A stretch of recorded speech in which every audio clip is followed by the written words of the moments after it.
what should be the punishment for gossip? Cut out your tongue. Cut out your tongue? Whoa! What a biblical answer to that.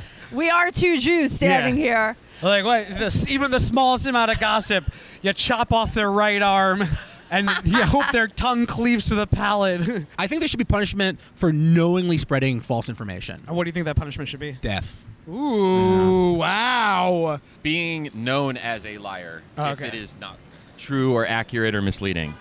I guess a good modern punishment would be like, okay, one day where you're blocked on social media. You can't do anything. Ooh, okay, that's pretty good. Yeah. Do you want to put the stamp on their chest? You want to have them walking around with the giant G that says gossip? Yeah, you know? I feel like it's a dumb overplayed statement, but it's still true that like the best solution for bad speech is more speech. One of the great Jewish scholars of pre-war Europe, Rabbi Akiva Eger, once took his son Shlomo to a neighboring town for a shidduch, a prospective bride. After an arduous journey by wagon, they arrived at the home of the girl's family. Her father greeted them and welcomed them into the parlor. As they began to get to know each other, the host made a humorous comment, and Rabbi Eger looked at him quizzically.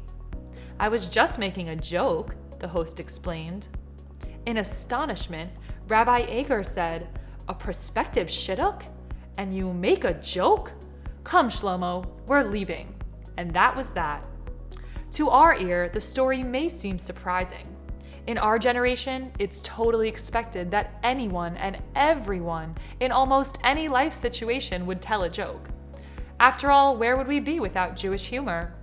What's critically important to recognize, however, is that making a joke is often at someone else's expense.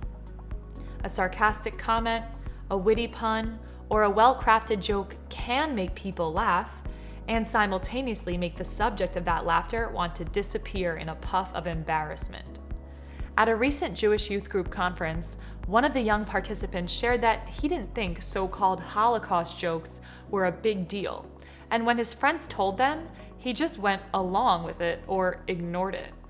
Another kid stood up and said, "You're laughing at a joke about a situation that led to the murder of my great-grandfather? That's just as bad as telling it yourself." Frequently, after saying something hurtful, we'll say, "I was just kidding," as if that takes away the sting of the insult. But something said as a joke can be just as hurtful and is just as problematic as if it were just said outright. To relate an amusing incident for entertainment purposes that would cause embarrassment to any of the people involved is cruel, and it's lashon hara, negative speech. Perhaps that's why Jewish humor tends to be self-deprecating. No one else should be implicated in the gag but the speaker. Daily to-do. Pay attention to when jokes are made today and assess who was affected by the joke. What could you have done differently in this situation?